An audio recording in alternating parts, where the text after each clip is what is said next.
Now, when I was 15 years old, I had a very important person in my life come to me and say, who's your hero? And I said, I don't know, I got to think about that. Give me a couple of weeks. I come back 2 weeks later. This person comes up and says, who's your hero? I said, I thought about it. You know who it is? I said, it's me in 10 years.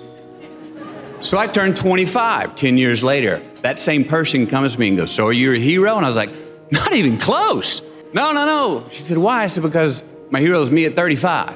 So you see, every day, every week, every month, and every year of my life, my hero is always 10 years away. I'm never going to be my hero. I'm not going to attain that. I know I'm not. And that's just fine with me because that keeps me with somebody to keep on chasing. So to any of us, whatever those things are, whatever it is we look up to, whatever it is we look forward to, and whoever it is we're chasing, to that I say amen. Don't half-ass it. Well, that never goes out of style, does it? I mean, think about it. If you're going to do something, if you've chosen to do something, whatever it is, easy, hard, if you give it your all and you don't half-ass it, win, lose, draw, get what you want, don't get what you want, whatever the outcome is, if you don't half-ass it, at least you're not going to have to wonder, oh, would the outcome have been different? What if I did give it my all? Wondering that is what keeps us up at night. Life is not easy. It is not. Don't try to make it that way. Life's not fair. It never was. It isn't now, and it won't ever be. Do not fall into the trap, the entitlement trap, of feeling like you're a victim.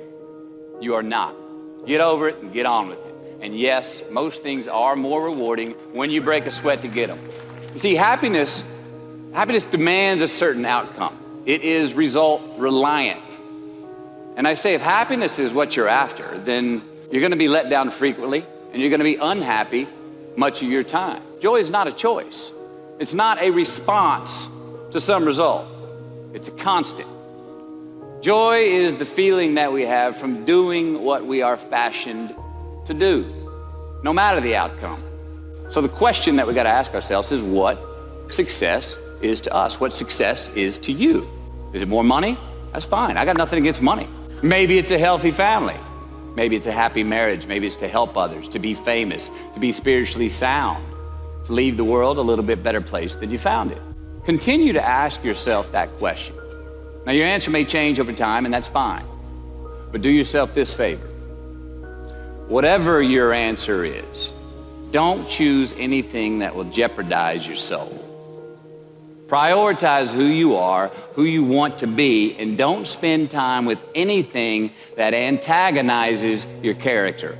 If life was nothing but green lights and we didn't have yellows and reds, things that make us pause, hardships, crises, times for introspection, then what the hell would it all be for? We need the yellows and the reds. That's how we evolve. That's how hopefully there's some ascension to our being. That's how we give some credit to time and growing older. If we were the same person today that we were 20 years ago, then what are we really doing in this life? What's it really all about? What's it really matter to show where we failed? If anything, I would say to my 15-year-old self, go fail more. If anything, I would say to you, go fail more. Forget them. Those people on the sideline that are saying the thumbs down or calling you something or being snarky, they're on the sidelines for a reason. We're all destined to have to do the thing that we fear the most anyway, at some point.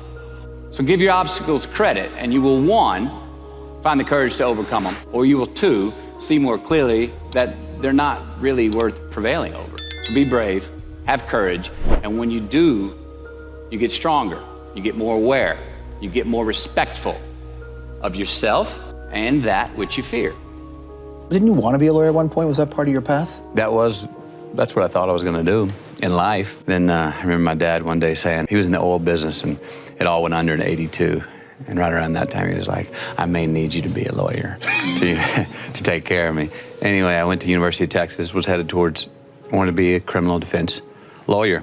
And then it was around the beginning of my junior year where I just wasn't sleeping well with the idea of graduate, go 4 more years, law degree, get out at 28, make an imprint in society, and you're already 30. Right. I didn't want to miss my 20s really trying to practice whatever it was I wanted to do. And switched my path, went to film school. I think we get caught up so often in short-term gains and short-term return, choices that give us short-term return on our own investment, us. And we're not making choices that are that are going to buy us delayed gratification, not only longer in this life, but after we're gone for our kids and our grandkids and our great-great-grandkids. It's all a process, is what I'm hearing from that, how I'm choosing to take that line. It's all a process. Enjoy the process. You do not ever get there. That's the point. That keeps it a game, because if you got there, the game's over. I find that most of the times our obsession with what is wrong just ends up breeding more wrong, more failure. And the easiest way to dissect success is through gratitude, giving thanks for that which we do have, for what is working, appreciating the simple things we sometimes take for granted.